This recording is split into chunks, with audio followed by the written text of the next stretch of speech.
On your tax return, you can take one personal exemption for yourself and one for your spouse if you're married. You can also take one exemption for each of your dependents. What is an exemption exactly? Well, it's a dollar amount that taxpayers can claim for themselves, their spouses, and their eligible dependents. Exemptions are listed on line 6D on the 1040. And this dollar amount can be deducted from a taxpayer's total income, thereby reducing the taxable income, which is the name of the game. Can anyone claim you or your spouse as a dependent on their tax return? The answer has to be no in order to claim your own personal exemption. A spouse may be claimed as a personal exemption if married as of December 31st of the tax year, and the spouse cannot be claimed as a dependent on another person's tax return, and the taxpayer files a joint return or files a separate return and the spouse had no income and is not filing. Can a spouse be claimed on a taxpayer's return as a dependent? Well, according to the IRS, no, never. However, a spouse's personal exemption may be claimed by the taxpayer under the conditions that we just previously talked about. Can a deceased spouse be claimed on a taxpayer's return as a personal exemption? Yes, if the taxpayer did not remarry by December 31st of the tax year and was not divorced or legally separated from the spouse on the date of death, and would have been able to claim the exemption under the rules for a joint or separate return. What about common law marriages? Well, the rules for common law marriages vary by state. A common law marriage is recognized for federal tax purposes if it is recognized by the state where the taxpayers currently live or in the state where the common law marriage began, and the marriage has not been legally dissolved, such as by death or divorce.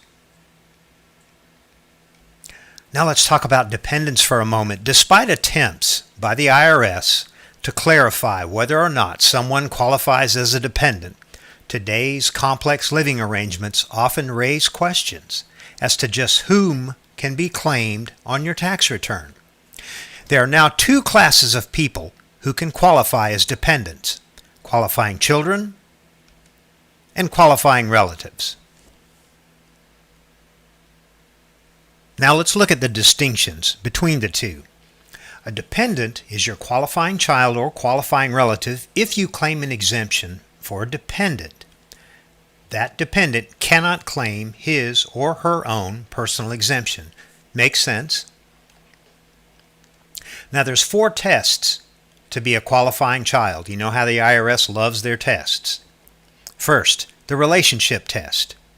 Second, the age test, the residency test, and the support test. Again, these are the 4 tests to be a qualifying child. First, the relationship test.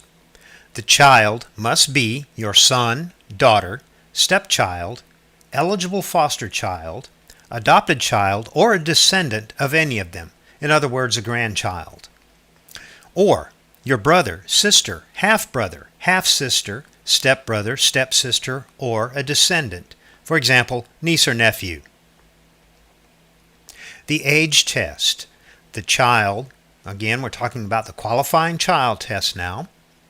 The child must be under age 19 at the end of the year and younger than you, or a full-time student under age 24 at the end of the year, or permanently and totally disabled at any time during the year, regardless of age. The residency test. The child must have lived with you for more than half of the year, with exceptions for temporary absences. If a child would be a qualifying child, except for not meeting the residency test, the child may be your qualifying relative.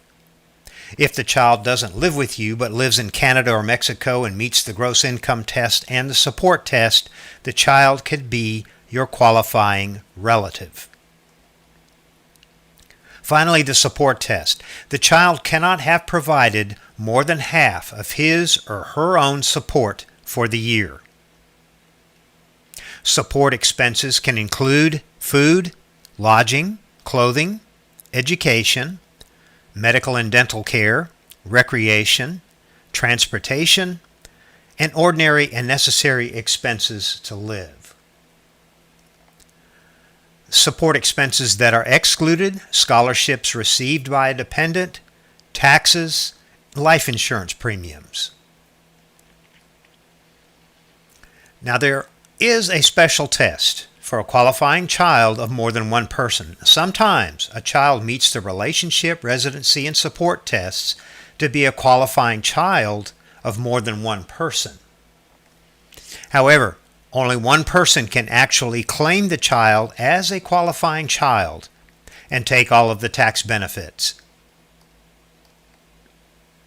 Now let's look at a qualifying relative. Again, there are tests to be a qualifying relative. Number 1, not a qualifying child. Makes sense, right? Number 2, relationship or member of household test, the gross income test, and the support test. A child obviously is not your qualifying relative if the child is your qualifying child or the qualifying child of another. The relationship or member of household test. To meet this test, a person must either live with you all year or be related to you.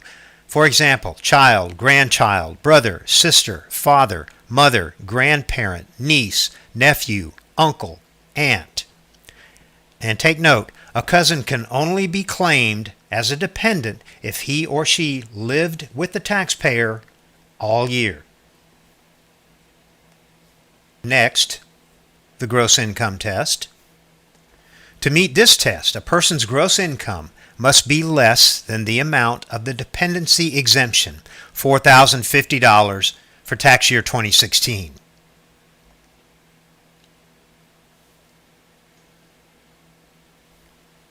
Gross income, or the definition of gross income for the gross income dependency test, is all income that's received but not necessarily exempt from tax. This includes all unemployment compensation, and Social Security is generally excluded from gross income unless additional income is received.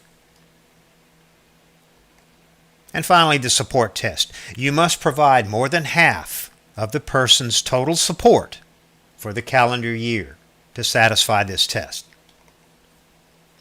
You can figure this by comparing the amount that you contributed for that person's support to the entire amount of support that person received from all sources, including the support the person provided from his or her own funds. So what are the basic differences between a qualifying child and a qualifying relative? Well, let's take a look.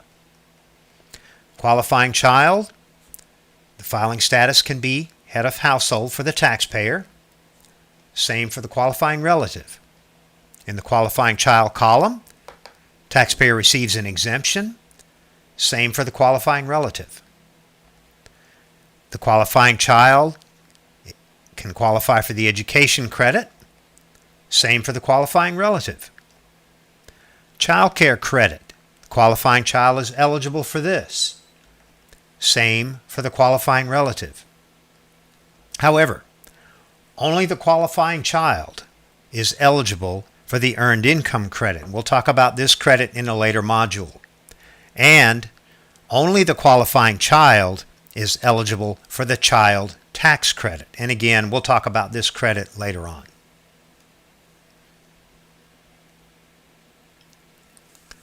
So let's take a look at an example. Jenny married Rick in April of the tax year. Neither can be claimed as a dependent on another's tax return. Both worked and earned gross income for the tax year.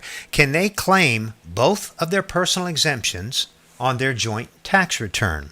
Well, the answer is yes. Married taxpayers filing a joint return can claim 2 personal exemptions, one for each spouse. A taxpayer's girlfriend and her 2-year-old son live with the taxpayer, who basically pays all the living expenses. Can the taxpayer claim both of them as dependents? Well, the answer is yes, if they meet all the IRS requirements for dependents. Did they live with the taxpayer all year long? Did the taxpayer provide more than half of their support? Did either of them have gross income of less than $4,050? If the taxpayer answers yes to all 3 questions, then he can claim both his girlfriend and her son as dependents. The rules say a qualifying child must live with you for more than half the year. My daughter was born in October. Does that mean I have to wait until next year to claim her? Well, the answer is no. Even a child born on December 31st qualifies as a dependent and earns the full $4,050 exemption. The same rule applies if a child dies during the year. A child who is born or dies during the year is treated as having lived with the taxpayer all year long. So what's the dollar value? How much are personal exemptions and dependents worth to me on my tax return? Well, let's take a look at this little example. Roger Wilco and his wife Rhonda. They've got 2 children, Jeremy and Whitney. And if we were to fill out their 1040, Roger and Rhonda, Jeremy and Whitney, the total number of exemptions down on line 6D is 4. And if we were to flip the 1040 over and look on line 42, we multiply $4,050 by the number on 6D, which totals $16,200. So that's the dollar value of the husband, the wife, and the 2 children as far as exemptions are concerned. Now, there is a phase out of personal exemptions. The amount of each exemption that an individual can claim begins to phase out if the individual's adjusted gross income, and again, we'll talk about adjusted gross income in a later module, if the adjusted gross income exceeds a threshold amount, which was $311,300 for 2016. The deduction for personal exemptions is completely phased out when the individual's adjusted gross income exceeds a specified cap amount, which in 2016 was $433,800. So, in summary, there are 2 types of exemptions on the tax return: personal and dependency exemptions. Exemptions go to reduce taxable income. Taxpayers can claim a personal exemption for themselves if they're not another taxpayer's dependent, for a spouse if filing jointly and the spouse is not another taxpayer's dependent, and for a spouse if filing separately and the spouse had no income, is not filing, and is not another taxpayer's dependent. You cannot claim any dependents if you or your spouse, if filing jointly, could be claimed as a dependent by another taxpayer. You cannot claim a married person who files a joint return as a dependent unless that joint return is filed only to claim a refund. You cannot claim a person as a dependent unless that person is a U.S. citizen, a U.S. resident alien, U.S. national, or a resident of Canada or Mexico. And you cannot claim a person as a dependent unless that person is your qualifying child or your qualifying relative. Now remember the tests. To be a qualifying child, the child must be your son, daughter, stepchild, foster child, brother, sister, half-brother, half-sister, stepbrother, stepsister, or a descendant of any of those. The child must be under age 19 at the end of the year and younger than you or your spouse if filing jointly, or under age 24 at the end of the year a student and younger than you or your spouse if filing jointly, or any age if permanently and totally disabled. The child must have lived with you for more than half the year, and the child must not have provided more than half of his or her own support for the year. Finally, the child must not be filing a joint return for the year unless that tax return is filed only to claim a refund of income tax withheld or estimated tax paid. And the test to be a qualifying relative: the person cannot be your qualifying child or the qualifying child of any other taxpayer. The person either A, must be related to you, or B, must live with you all year as a member of your household, and your relationship must not violate local law. Third, the person's gross income for the year must be less than $4,050 for 2016, and you must provide more than half of the person's total support for the year. Next, let's take a look at some review questions.